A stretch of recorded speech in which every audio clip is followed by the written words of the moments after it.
I'll just give a few people time to join. We're going live this evening and we are going to be having a special guest tonight and I'm very excited about it. We will be joined by Dirk van Zyl, who is the winemaker at Saxenburg Wine in Stellenbosch, and he will be chatting to us about their amazing wine club. You can see the beautiful wine club collection on the screen at the moment, and Dirk will be joining us in just a bit to chat a bit more about that, and we'll also be sharing a wonderful food and wine pairing. So let's have a look and get Dirk to join us.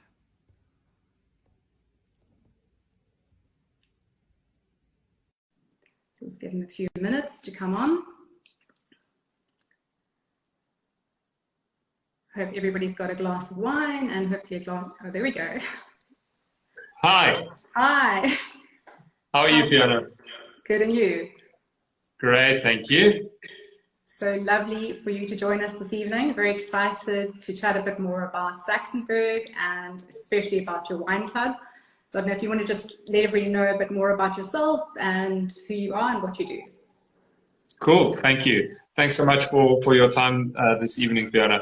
Yeah, so as Fiona mentioned, I'm Dirk van Zyl. I'm the head winemaker at Saxenburg Wines in Stellenbosch. So we are in the Polkadry Hills of Stellenbosch, quite a unique and special little spot in Stellenbosch, and one that's been getting quite a lot of good write-ups in the past few years. So we're very happy to be here. And you know, as a winemaker, you can only do as well as the terroir that you work with. So so it's really an exciting spot that we're making wine on.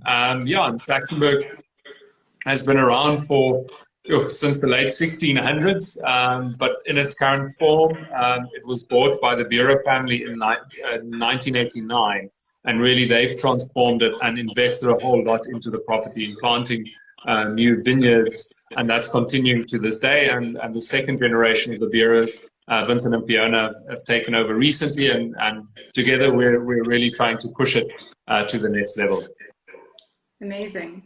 And especially, I mean, we're talking about the amazing wine club that you have started, and exactly, I mean, receiving that beautiful box with such a beautiful selection of wine was a complete treat. And I think that's what I would like to stress tonight. I think in what we're talking about is what makes the Saxenburg Wine Club different, what makes it stand out from the crowd, because obviously there's so many wine clubs.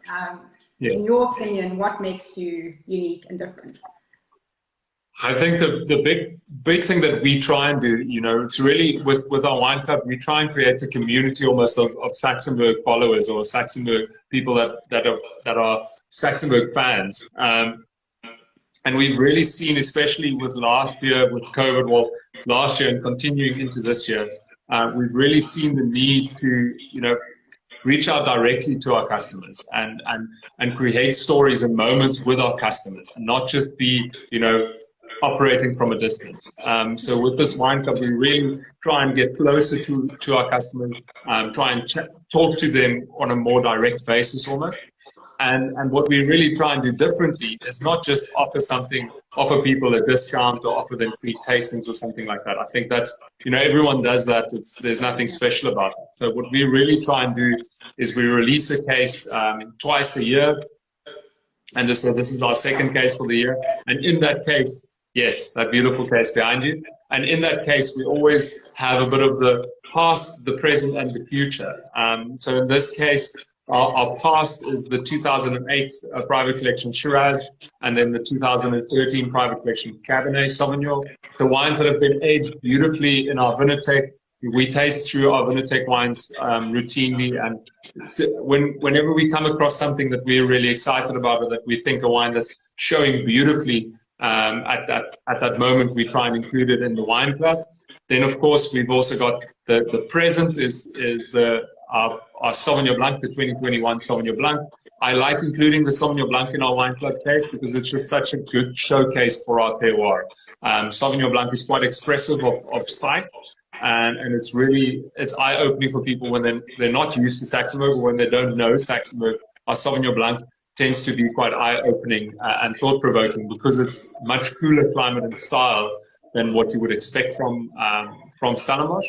Then we've also included the 2020 private collection Chardonnay, and this is a pre-release. So it is something that's only released to our wine club members now. It will only be released later in next year. So it's really a glimpse into my first vintage at Saxenburg, and a wine that I'm really excited about, and a cultivar that I really believe in the potential for in Porkeri. And then finally, we've got the family series wines, and these are wines that are exclusively made for the wine club. So you can only get them if you're a wine club member, and it's really, it gives me these wines gives me the flexibility to experiment more in the cellar, and it really we get to push the boundaries a little bit, but it's also there to reward our wine club members, so that they have something that's unique and special, and really get a glimpse of the inner workings of Saxonburg and all the exciting stuff that's happening at Saxonburg. And that's amazing. I think that for me is one of the amazing points of the wine club is that it's an exclusive type of situation. Yeah. You're not just, as you say, not just getting a discount, you're getting something unique and different. And I think the fact that you're getting a pre-release, I mean, obviously that's lovely, especially for people who, love Chardonnay. I was very keen to try that. And yes, it tastes amazing. So I think we're going to be doing a little bit of tasting just now. And then, the older vintages as well. I mean, really, what a treat. The only thing that's decided now is to keep them a little bit longer or actually taste them. So, that'll have to be a decision I'll have to make. And I think that's, as I said, one of the reasons why I think it is such a great idea. And because your drive is obviously including people, and I think we all, during lockdown and all the alcohol bans, I think every time it happened, we all died slightly inside. So in any way that you can actually, bring back, I suppose, the magic of wine and wine tasting, I think that's, well done. Thank you so much. Yeah, it's an amazing collection of wine. No, thank you so much. I mean, it's really just about getting the story out there and sharing. We're all very passionate at Saxonburg. We're obviously very passionate about the farm, about the terroir, and really believe in the wines that we can make here. And this just gives us an opportunity to share that. Share the stuff that we're doing new and where we're experimenting and pushing the boundaries, but also show the heritage and the tradition of the farm. We're in a fortunate position where we've got wines that have been stored beautifully in the Vinotech going back to the early 90s. And it's great to be able to include those wines in the wine club box. And Fiona, you can open both those wines where there's more where they come from. So open them. If you like them, you can just let us know and we can send you a few more. Absolutely. Well, I'll share them with people, try and encourage them to also, join the wine club. So we'll use it as a bit of a marketing ploy. So I mean, wonderfully, as I say, it's great to be chatting to you. And I think, if you'd like to, maybe, can we do a little bit of a tasting? Are you happy to, I think we thought about maybe the Chardonnay. I don't know what your ideas are. I think, I've got the Chardonnay here actually in the wonderful Riedel varietal glass. Yep. There we go. So the idea with the Chardonnay is really to capture the terroir, as it is with all our wines. So this is the grapes are sourced from two vineyards right above the cellar actually. Older vineyard planted on granite, and then a younger vineyard planted on weathered sandstone. So one of the small sections of sandstone that we've got on the farm. The young vineyard gives me beautiful high acidity, beautiful fruit expression. And then the older vineyard is where I get my density and my structure from. So generally lower in acidity. And then I did a whole bunch a lot of whole bunch pressing on this. And there's really, I try and give myself as many options or as many components when it comes to the Chardonnay as possible. I always tell people, I don't try and make every barrel perfect. I don't want every barrel to be a private collection barrel on their own, but then it's the puzzle must come together. As you know, with cooking as well, it's about bringing flavors and layers and textures together. That's where the really exciting part is. So with the Chardonnay, all goes into barrel, ferments in barrel, and then after fermentation, I'll taste through each of the barrels. And then sometimes if there's a batch of, let's say, 10 barrels, maybe 2 of them will be sulfured up directly after ferment. A few more will be left without sulfur on the lees. A few more will go through malolactic fermentation. And there really are no rules. It's depending on how it's a lot of gut feel in that. I look at analysis, look at acid, obviously, and then decide how much goes through mallow. But there's a lot of gut feel involved in it. And then it's left on the lees for 10 to 11 months. So you get that beautiful texture and mouthfeel from that lees contact. And then bottled, and it was now in bottle for another 10 months. So it's really coming together beautifully. And why I'm so excited about Chardonnay on Saxonburg is we get that beautiful line of minerality running through our Chardonnay, that freshness and brightness that it brings. And that gives me the scope to really work on the mouthfeel and to bring in texture without making the wine too flabby, without losing any of the fruit.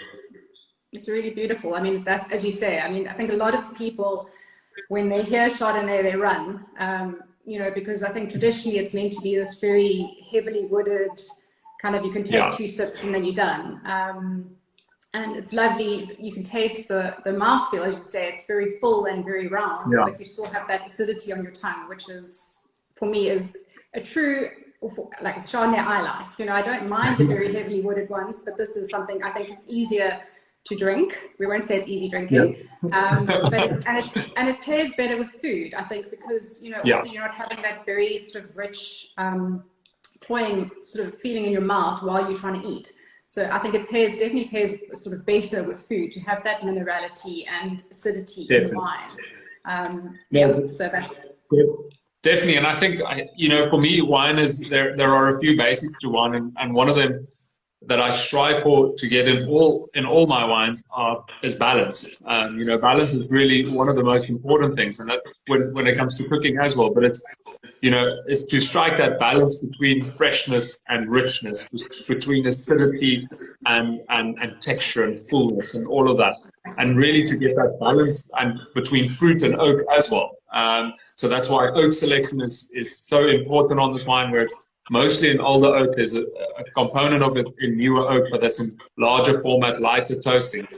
So it's really about, you know, and that's where the interesting part for me, or the exciting part for me, comes in, where we start blending all these barrels together, and that's putting the puzzle together and just trying to strike that balance perfectly.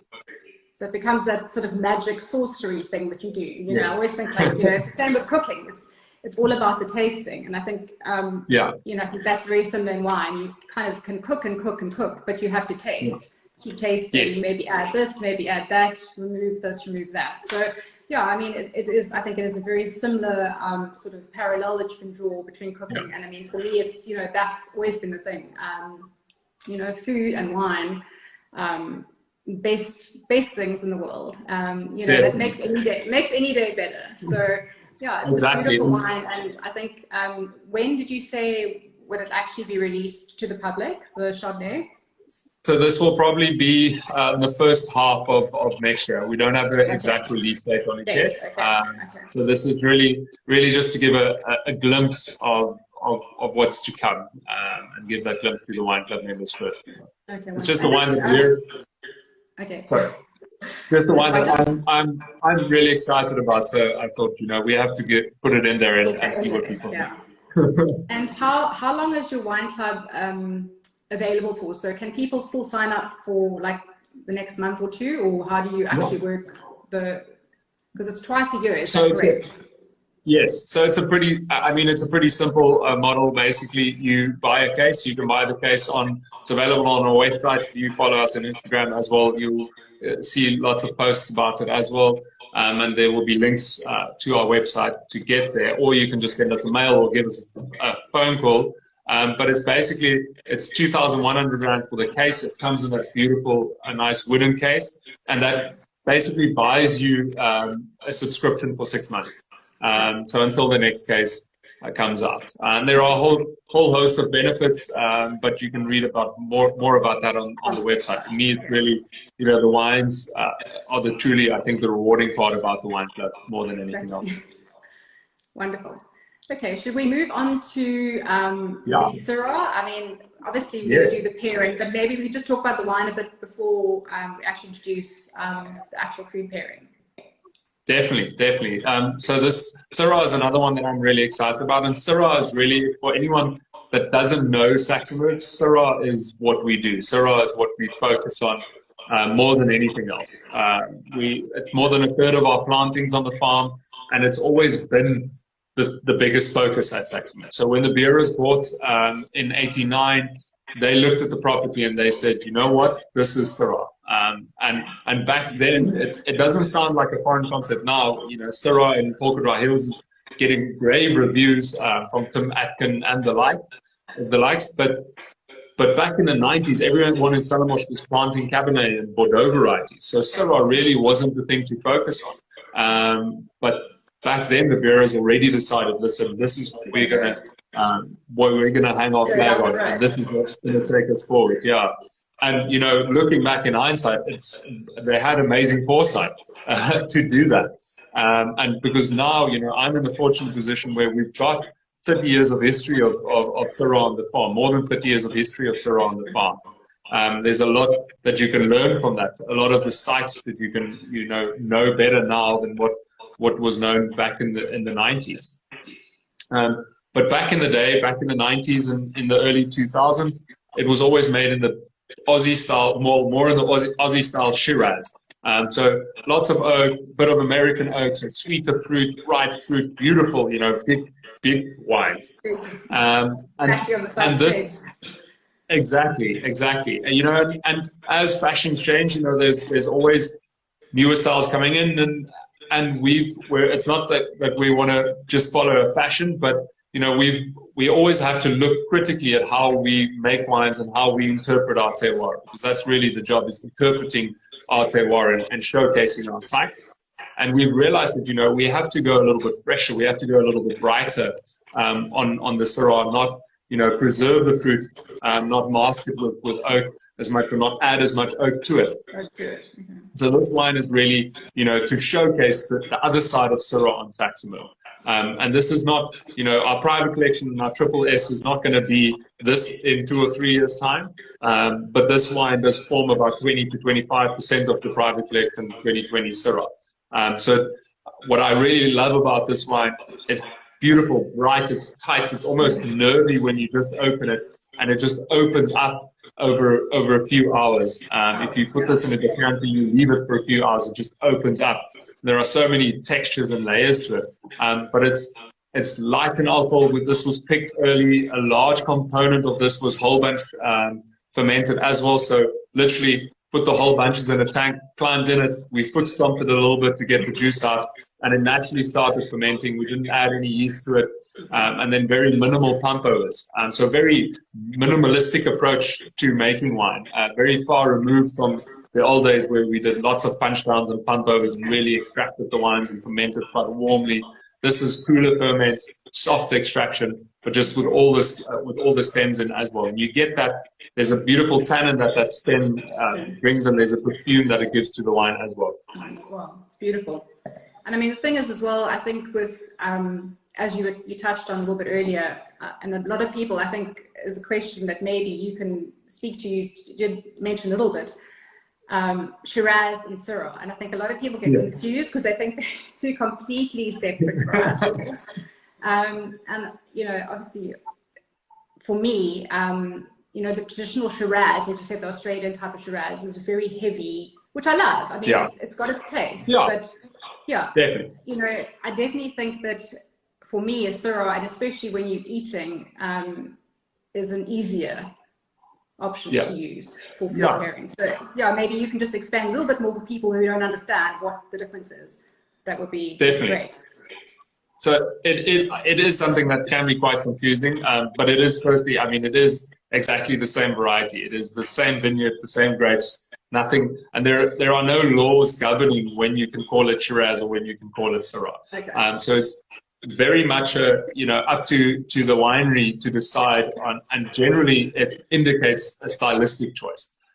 So Shiraz generally refers to bigger, bolder style, more of that Australian Shiraz style, which works really well in South Africa because we do have a warmer climate, and we can make these big broody wines, and that's why Shiraz was always I think the front runner.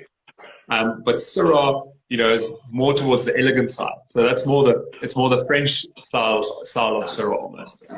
Generally, Syrah is sometimes, not always, but sometimes from cooler slopes or picked a little bit earlier, less extraction, less new oak.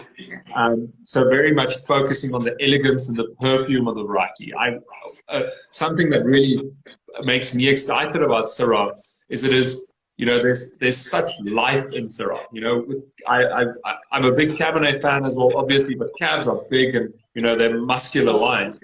But with Syrah, you can marry that tannin structure with a beautiful, exciting wine almost. There's this beautiful exuberance, and there's this perfume, and there's these layers of textures and stuff in Syrah that is just incredible. And it's so adaptable, and it showcases terroir so beautifully. You can plant it in very many different places, and you can make great wine from it. I mean, we've got in South Africa, we've got brilliant examples coming from the Swartland. We've got brilliant examples coming from Stellenbosch. We've got examples from Eland. We've got examples from basically every region in this country, and there are all top-notch examples of the variety. And that's I think that's a brilliant. It speaks to how well this grape does in South Africa. Okay, and I think, as you said, you're allowing the fruit to shine through, so you're not sort of doing much to it. And I think it's amazing, and beautiful wine. So yes, I think cheers. Thank you so much. So I think, but maybe we should get to the pairing now, because I want to really desperately look at this burger. So we're gonna try something different. I'm gonna try and share the screen. So cool. If you leave for a second, and then I'll invite you back, so we can just whet people's appetite and show them exactly what we prepared, and then we'll chat a little bit more about the pairing once you come back. Great. Cool.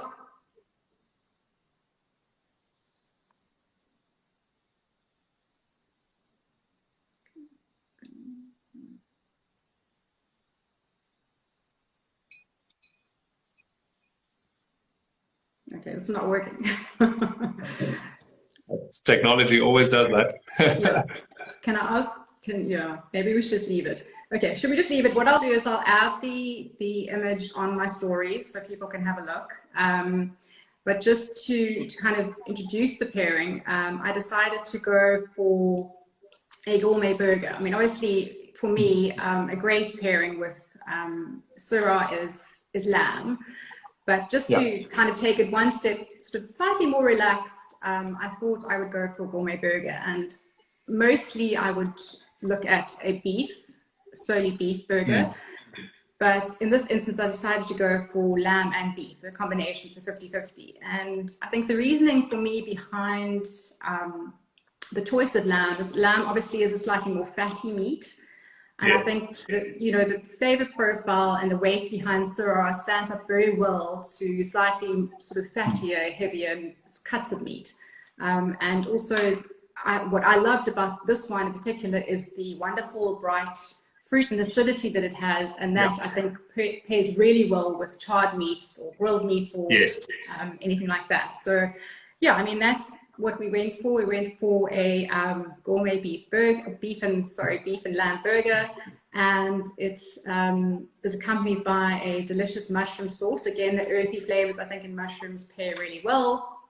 And then sweet potato fries. So maybe you can speak to as well a bit more about why Syrah pairs well and what it pairs well with. So that would be great to get your input on that. No, definitely. Firstly, great choice on that on the burger. Now, for everyone, it's unfortunate that you can't see the photos of it or what it looks like. It looks delicious, and you can ask my wife. I'm a massive burger fan. Whenever I don't know what we should have for dinner, she always laughs at me because the option is generally burgers. But as you've said, I think with the lamb, especially with that fattiness that you get in lamb, you generally need a bit of acidity to almost cut through that fattiness. And I think this style of Syrah, which is earlier picked, lighter in alcohol and slightly higher in acidity, I think that brightness of the wine cuts through beautifully, and it balances beautifully with that fattiness of the lamb. And then obviously, you get that beautiful black pepper and well, on this especially quite a bit of like pink peppercorn, but that spicy aromas from the Syrah that just brings in extra flavor and matches beautifully with that earthiness of the mushroom sauce as well. So I think that Syrah is also it's one of those varieties that you can pair with quite a lot of different foods, especially when it's made in this style, this lighter style, where it's not overpowering the food as much. Exactly. Yeah. No, I agree. And I mean, that's what I think. Maybe I didn't say at the beginning, but Syrah is a hugely versatile wine, and I think especially in relation to food, because you can pair it with, I wouldn't say just about anything, but it definitely lends itself to being a food wine. So yeah, it's beautiful. And as I said, the particular wine we've paired with it is a great marriage, because you really have got that great synergy, I think, between the food and the wine, which is obviously what you look for. I mean, it's never always perfect or to everybody's taste, but I think it's definitely a good pairing in my very humble opinion of food and wine. But fantastic. I think I definitely look forward to trying out the recipe over the weekend, and I encourage anyone that's listening as well, go and have a look on. I believe we'll be sharing the recipe. You'll be sharing the recipe on your blog as well. Have a look and tag us, and share your Saxenburg moments with our wines and with this delicious burger that Fiona has come up with. So please go and try it. Yeah. And please go and join the wine club, because obviously that's something you definitely need to do. And as Dirk said, you can pop over to the Saxonburg website, have a look, join the wine club. I will also share a link to that for everybody on my stories, and share a link to the recipe as well. So yeah, thank you so much for joining us this evening, and cheers. It was great to chat to you. To you too. Thank you so much for your time. I wish Saxonburg all the best, and hopefully we will pop in and visit the wine farm very soon, which I think everybody's super excited about doing as well. I think after a very long sort of hiatus of not going to wine farms, I think everybody's super excited to get out there. So thank you again for joining us, and all the strength and everything for the rest of the year. Thank you so much, Fiona, and please do come and visit us. It really gives lovely perspective when you're on the farm and tasting the wines. It puts it in a different... Makes it taste better, I'm sure. Exactly. Great, thanks Thank so much. You so much. That's again Bye. soon. Bye.